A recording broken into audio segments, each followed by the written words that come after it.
Tonight we're focusing in on Zoom with Galaxy AI on the new Samsung Galaxy S24 Ultra.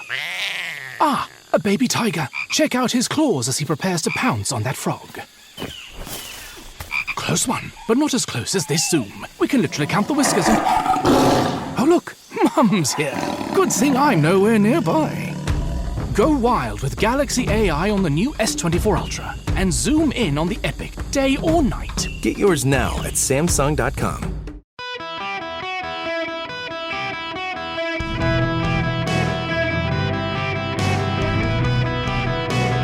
Welcome to the Eric Erickson Show podcast, Hour 1. Hello, America. Welcome. It is Eric Erickson here across the nation. The phone number, 877-973-7425. If you want to be on the program, I want to begin with it shouldn't be a difficult topic, but for some people it will be.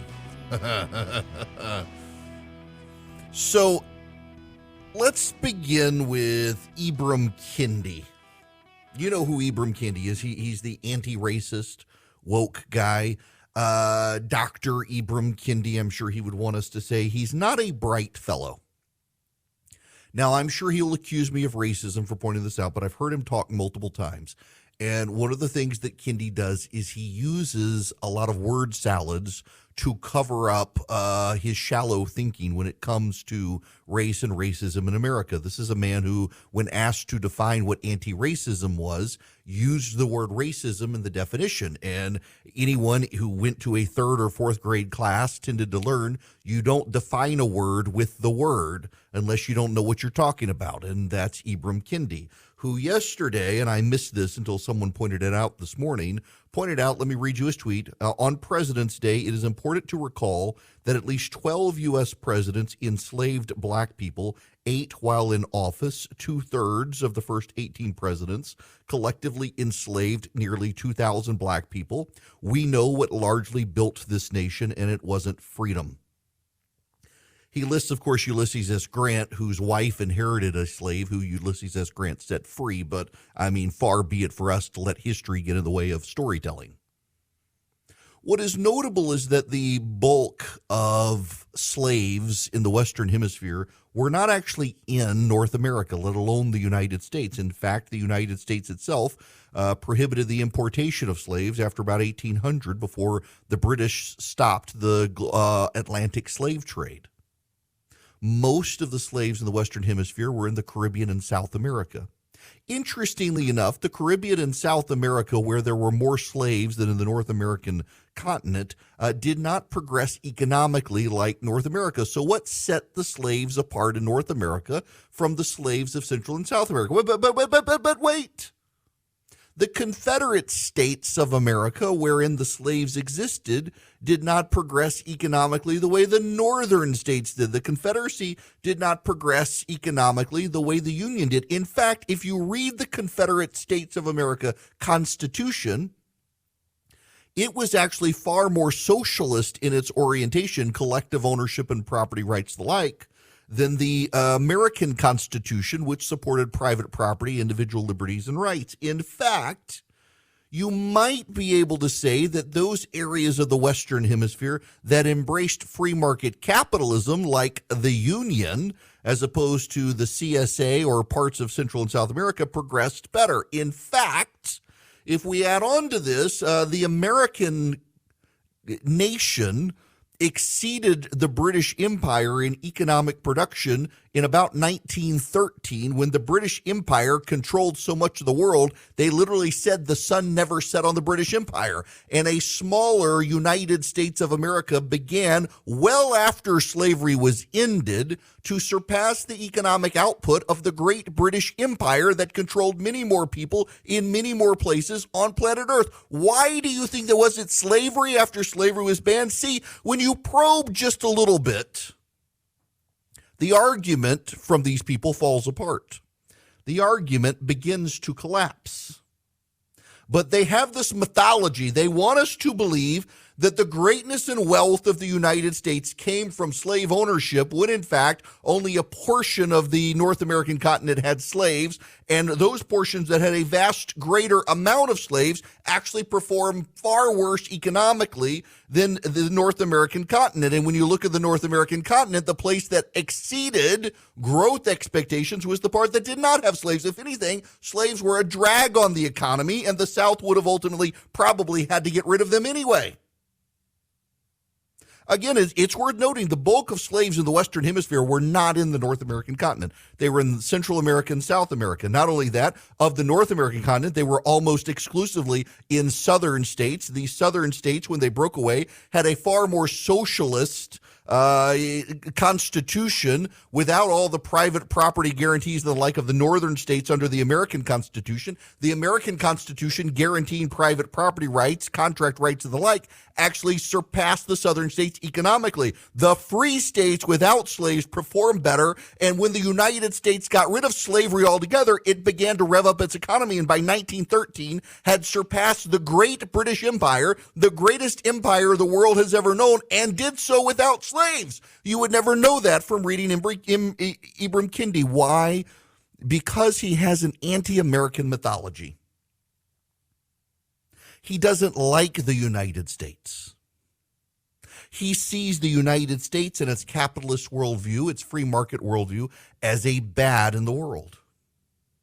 He wants a United States that is more collectivist. He wants a United States that is more socialist. On the opposite side of the coin, there's an adulteress in Georgia who cheated on her husband multiple times to the point they're now getting a divorce, and she's come all out for a great divorce. She and Ibram Kendi are two sides of the same coin. She has as much loathing for the United States as he does. The difference is she's a Republican member of Congress named Marjorie Taylor Greene. I don't know why anyone should pay attention to a multiple adulteress who's getting a divorce, who's no more committed to her family than she is to her nation, but we have to, because she wrapped her arms around Kevin McCarthy and has some position of authority within the Republican House delegation when she should have none, because she's no better than the Ibram Kendis and the Nicole Hannah Joneses of the world. Or whatever that woman's name is from the 1619 Project. Marjorie Taylor Greene tweeted yesterday that we need a great national divorce in this country. She says, and this is her tweet, we need a national divorce.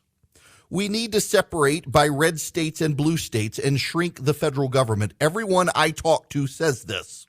From the sick and disgusting woke culture issues shoved down our throats to the Democrats' traitorous America Last policies, we are done. Really? The woman who wants to break up the United States is calling the Democrats traitorous? Really? She's no better than the people on the left who want to break up this country because they think we're not collectivist and woke enough.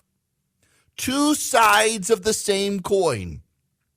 She's decided, like they have, that she doesn't need to know anything about people who disagree with her. She doesn't need to know about the rest of the country, and she doesn't need to try to find common ground with those people. It's no different from them. It's no different from the Ibram Kendis of the world who believe that every white person is a racist unless they bend over backwards to give him what he wants. He doesn't have any time to get outside his preconceived notions and beliefs any more than Marjorie Taylor Greene did. I presume, though, he's more faithful to his family than her. Neither of them very faithful to their nation. He, of course, says he wants a greater United States. She says she no longer wants the United States. Here's the problem for us on our side is we just went through the 2022 midterm elections where the American people said they would rather stay with the Democrats than go with crazy Republicans.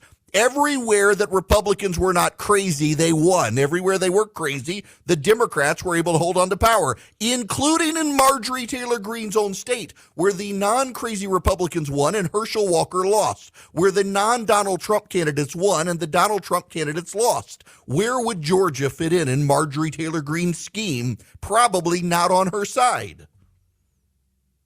She lacks any sort of self-awareness on this stuff. The problem with Marjorie Taylor Greene, very much like Ibram Kendi, she doesn't need power. Ibram Kendi profits off white guilt. Marjorie Taylor Greene profits off Republican crazies. She doesn't need to be in the majority. At least Alexandria Ocasio-Cortez, Ilhan Omar, and Rashida Tlaib and the squad recognize they've got to be in the majority if they want to pass their Green New Deal. They've got to have some leadership role if they want to get their agenda accomplished. Marjorie Taylor Greene's agenda is herself, her own brand, her ability to fundraise. She doesn't have to be in the majority for that. So she can drag down the whole Republican Party with her bat crap crazy talk about a national divorce, have the president go out and attack Republicans as being the party of Marjorie Taylor Greene, have a lot of independents and a good number of Republicans agree with him on that because of her prominence around Kevin McCarthy's neck, and have the Democrats maintain control. Do you want the Democrats to win? If not, you need to get Marjorie Taylor Greene to shut the hell up and know her place, which is on a back bench somewhere where no one has to see her, and she can go screw around with other people at different gyms without bothering the nation and dragging us all down.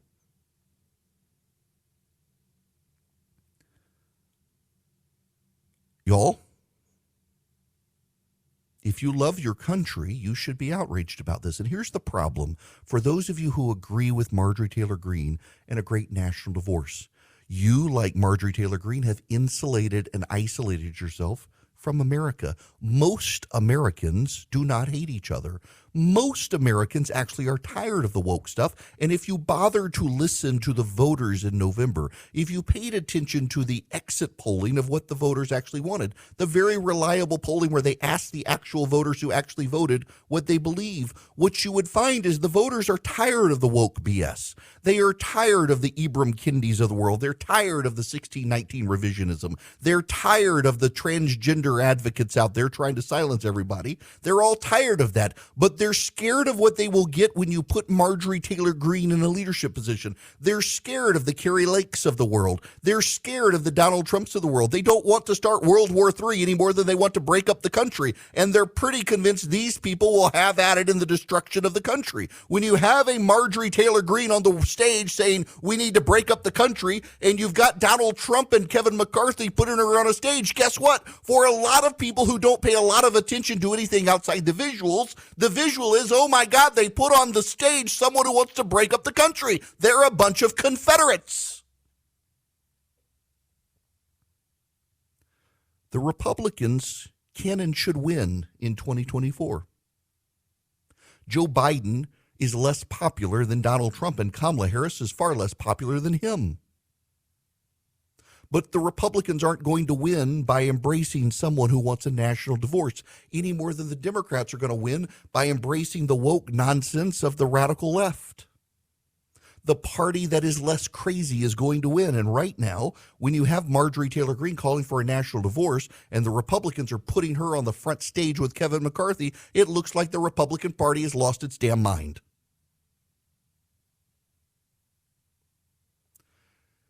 We can and should win. But no voter can be blamed for rejecting a party that seems to hate the United States. Nobody can be blamed for rejecting a party that wants to break up the nation most of them actually still like.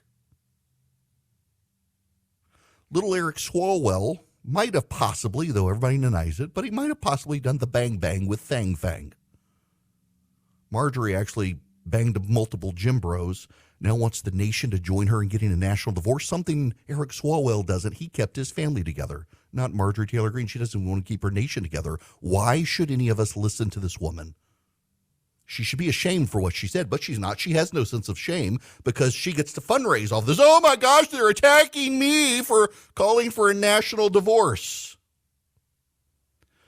The only thing the Republican Party should do is divorce itself from her nonsense. If you own a small to medium-sized business that kept employees on payroll through COVID, you may have a big cash refund waiting for you. The Employee Retention Credit is a tax credit of up to $26,000 per employee, and now more businesses than ever qualify. The experts at RefundsPro.com specialize in cutting through the red tape of qualifying for this government program. Most of their refunds are over $100,000. Even businesses that have received PPP funds may be eligible, and there are absolutely absolutely no fees unless you receive a refund. There's no reason not to apply. If your business experienced shutdowns, limited capacity, supply chain challenges, or even reduced revenue due to COVID, you likely qualify.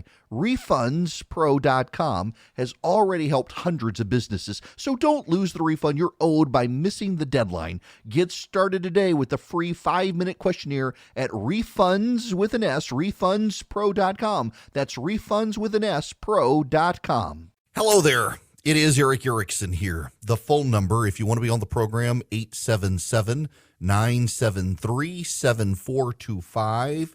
Should you wish to be with me, you can always text Eric, E-R-I-C-K, to 33777. You can get the podcast, the live stream, the show notes, all that great stuff by texting just E-R-I-C-K to 33777.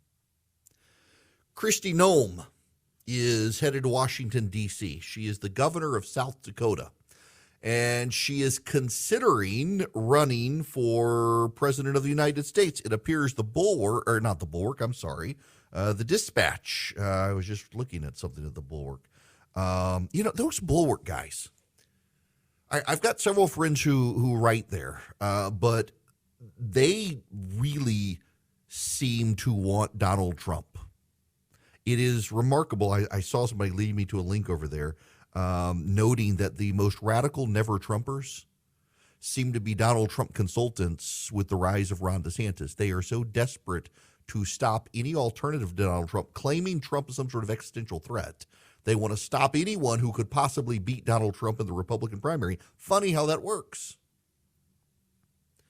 But at the Dispatch, they're talking about Kristi Noem. She's gone to Washington, D.C. Let me just read you part of this. Like the rest of the likely GOP contenders, Noem has been coy for months about whether she intends to seek the top job. I'm not convinced I need to run for president, she told CBS last month, and declined to elaborate to the Dispatch last week. We'll keep watching it. But she's recently made a series of moves to raise her national profile ahead of next year's primaries, running nationwide ads designed to trumpet her conservative credentials, making trips to neighboring Iowa, and last week giving speeches at 3 right-leaning institutes in Washington, D.C. Her schedule in D.C. suggested Noem would aim to find support across the GOP splintered and discordant voting base. On Wednesday, she spoke to the Trump-friendly America First Policy Institute focusing on China. She highlighted her efforts to block Chinese investors from purchasing South Dakota land and her ban on Chinese social media app TikTok. On Wednesday, she spoke to the Libertarian Cato Institute. On Friday, she delivered remarks at a forum hosted by the Calvin Coolidge Memorial Foundation on the 100th anniversary of the greatest president of all time taking office. The last president to actually shrink the size of the federal government, she said.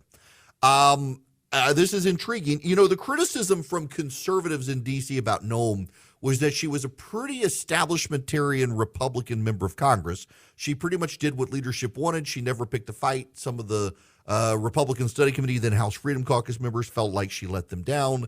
When she was governor of South Dakota, she, over the last couple of years, has started picking culturally conservative fights and even criticizing DeSantis for things she thinks he hasn't been conservative enough on. It's interesting navigation there. She does have a great record of how she handled COVID, a very laissez-faire approach to COVID. She was the only state to never shut down the state. So she's got a way forward. I just recall some of the conservative guys in D.C. complaining about her time in Congress and wondering if this is for show. If she can convince them she's authentic, I mean, obviously she can run if she can raise the money to do it, but she may be able to woo some of them over. It's a very interesting dynamic. I guess we're going to have to reach out and get her on stage at the gathering in August. It looks like she's going to make a run for president. The question becomes, how crowded does the GOP field get? Vivek Ramaswamy, I'm going to talk about him in the next hour, looks more and more like he wants to run for president of the United States, and that raises all sorts of questions. And if you get Sununu in and you get Larry Hogan in, you get DeSantis in, Tim Scott in, pretty soon you're talking about a pretty crowded field for the GOP. And then what do the donors do? They're asking lots of questions.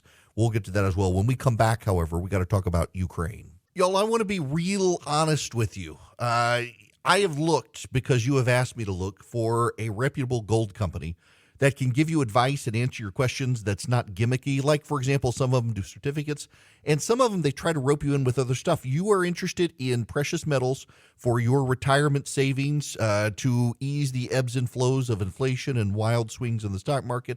Advantage Gold. Advantage Gold. That's who you want to call. Advantage Gold, I have looked into them. I have had them answer my questions, and it is not one of these gimmicky places. There aren't tricks. They really just want you to have a great experience learning how to be a gold investor. Give them a call, 800-450-2566, 800-450-2566. Tell them I sent you. You can get their free gold and IRA investment kit, but call them if you got questions. They're good people, 800-450-2566. Hello there, America. It is Eric Erickson here across the nation. The phone number is 877-973-7425 if you want to be on the program.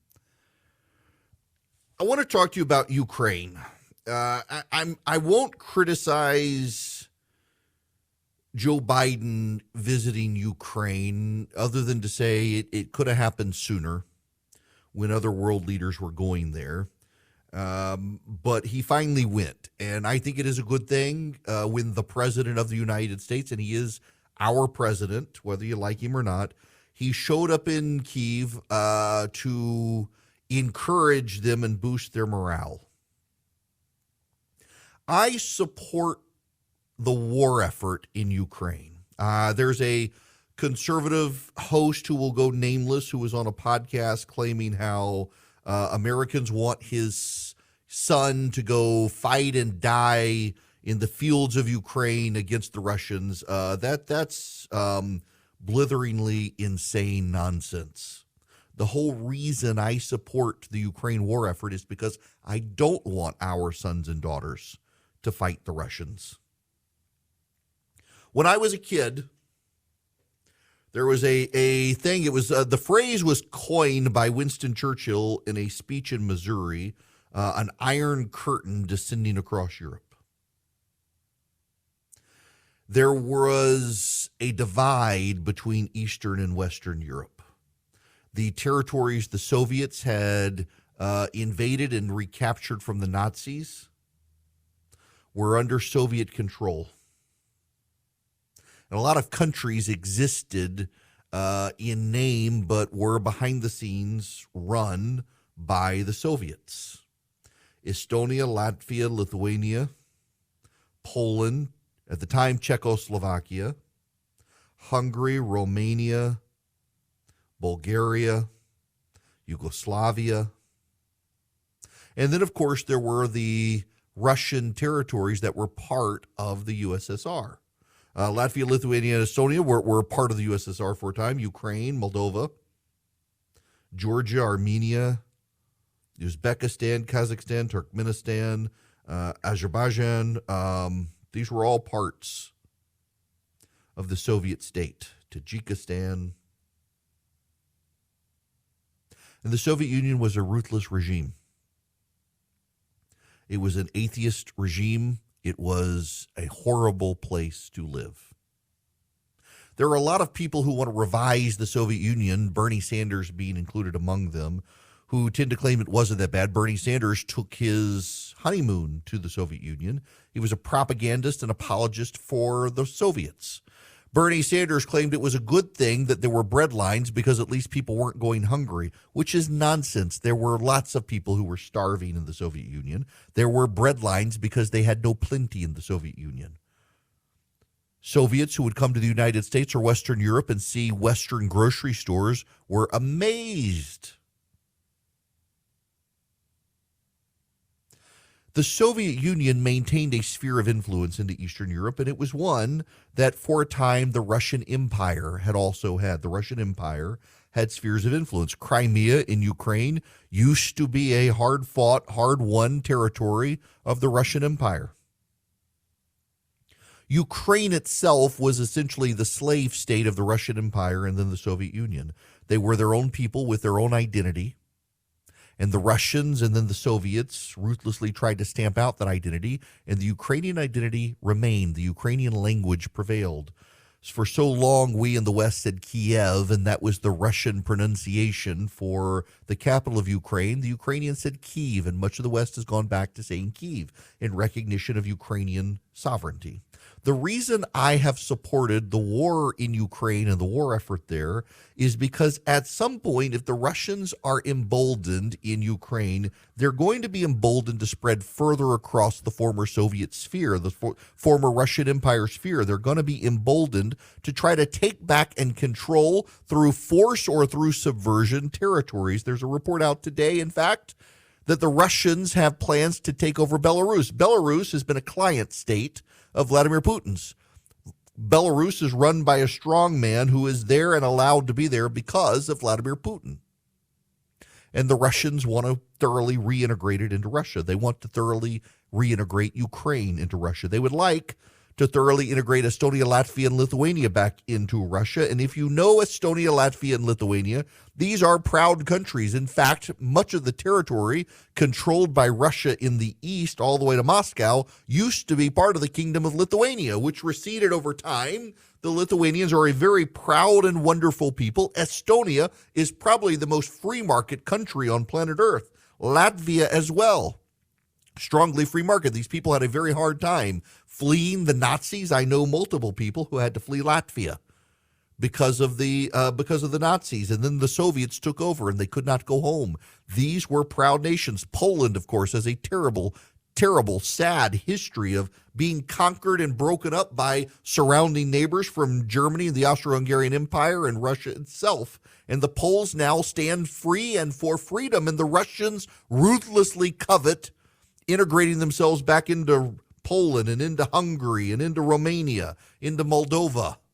The Russians may be launching a coup in Moldova right now. The Russians want a major sphere of influence, and these nations are our allies and our friends. These nations rejected the Soviets and embraced Western democracy and American values. These nations looked to the Statue of Liberty, they looked to Ronald Reagan, and they hoisted the American flag in their rebellions against Soviet communist control. And we should stand with them because they don't want to be us, they want to be with us. They do not want to immigrate to us, they just want our values there. They want our freedom, they want the free market, they want the American flag as a symbol of freedom and liberty, and we should encourage countries that want that to be able to stand up on their own. And the Russians are threatened by that.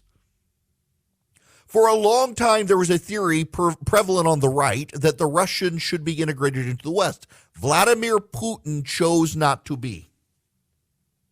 There is a level of revisionist history on the right, no better than the revisionist histories of Nicole Hannah-Jones and Ibram Kendi on the left, that comes to, well, we overstretched NATO. We tried to offer Ukraine into NATO, and that threatened the Russians, and we're to blame for the Russians. The Blame America First crowd should die on the ash heap of history. And yet it has now reared its head on the right. The idea that we considered expanding NATO to Ukraine, which we rejected, by the way, should not be the provocation for the Russians going into Ukraine, because we rejected the idea of Ukraine joining NATO and are only now reconsidering it because of this war.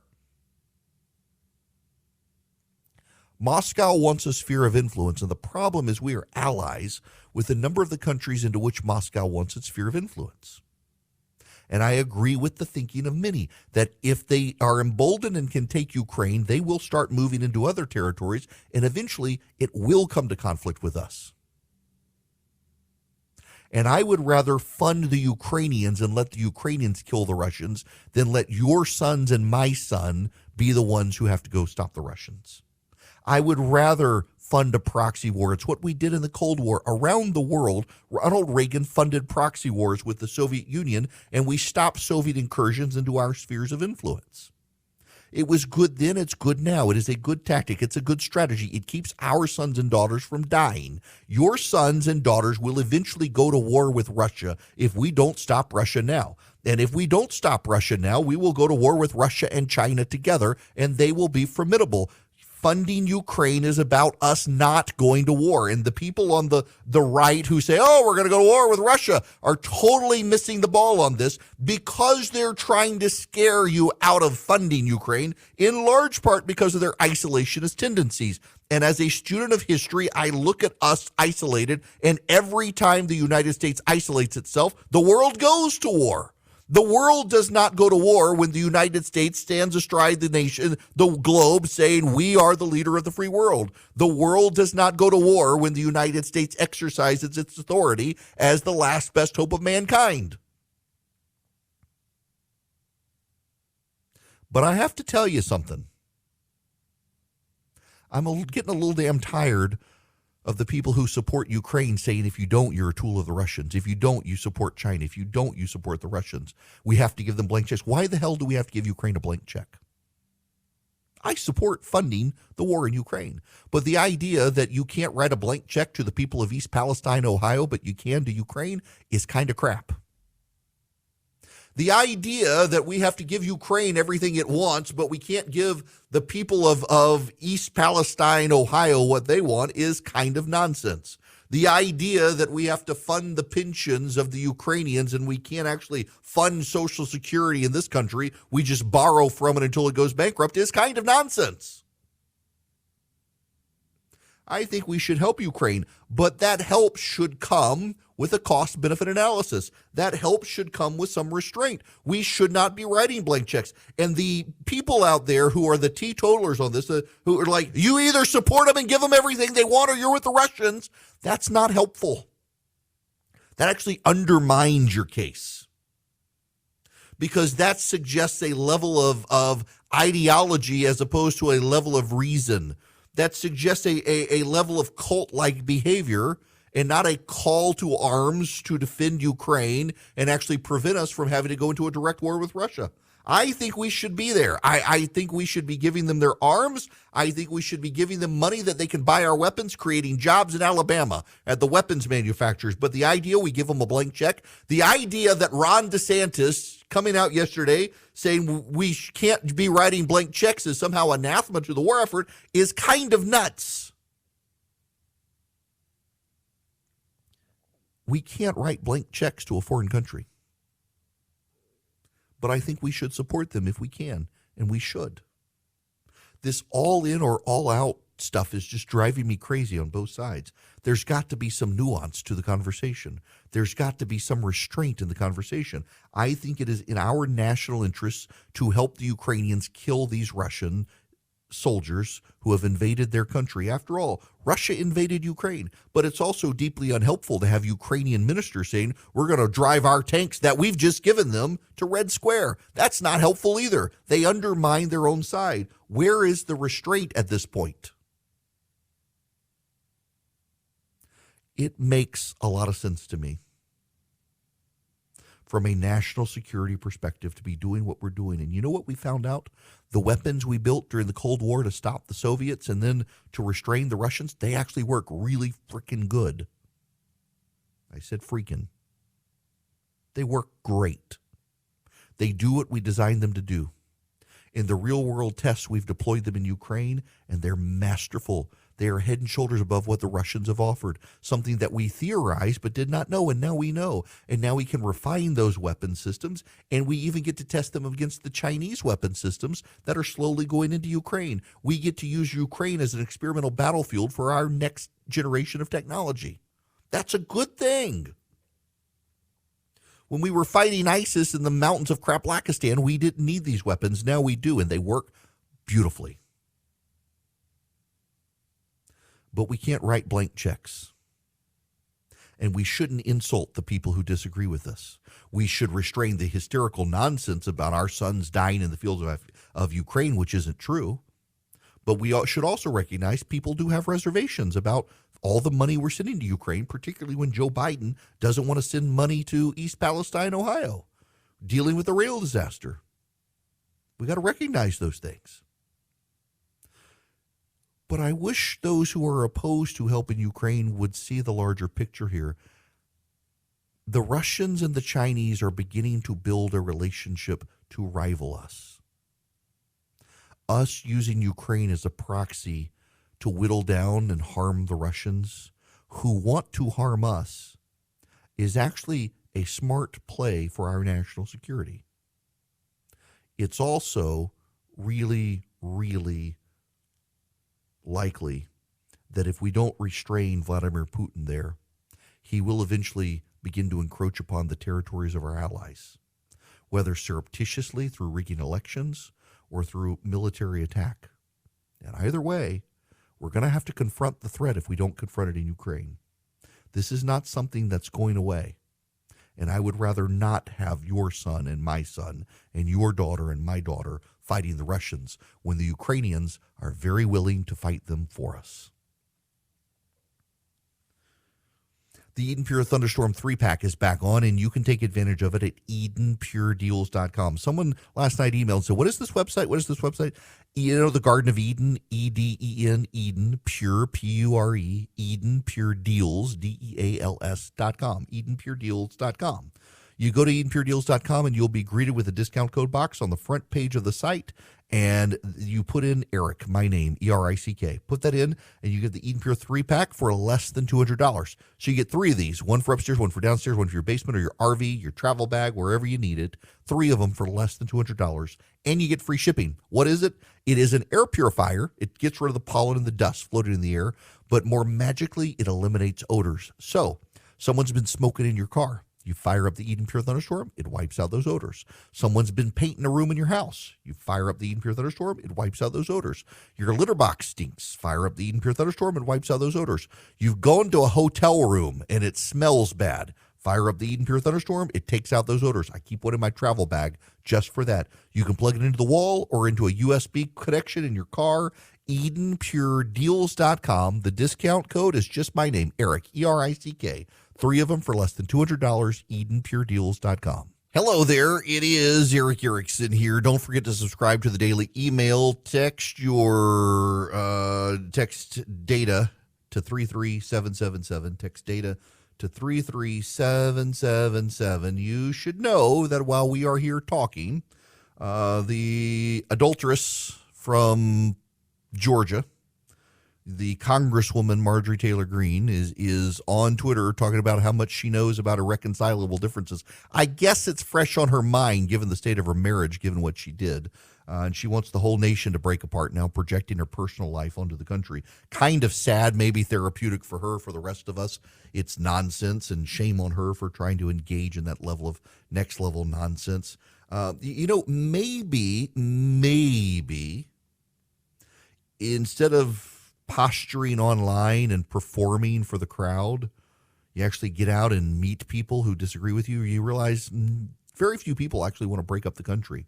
There are a lot of people driven frenzy because they're addicted to the worry cycle in the news. They're driven to a frenzy. They're driven to irrational fear of the other side because the news channels you watch. I mean, this kind of gets to the Dominion case with Fox News, where none of the people behind the scenes believed the stuff that Sidney Powell and Rudy Giuliani were selling, but they were so scared of losing their audience to Newsmax, they decided they had to humor that crowd. And now they're probably going to lose a major case to Dominion, and Newsmax and OAN probably going to go out of business for selling people a bunch of lies instead of telling them the truth because they wanted to hear the lies, wanted to believe the lies, instead of believing the truth. Sometimes you got to tell people the truth and let the chips fall. But nope. Can't do that. All right, look, we got to move on. When we come back, Marjorie Taylor Greene is melting down over the nation and needing a divorce.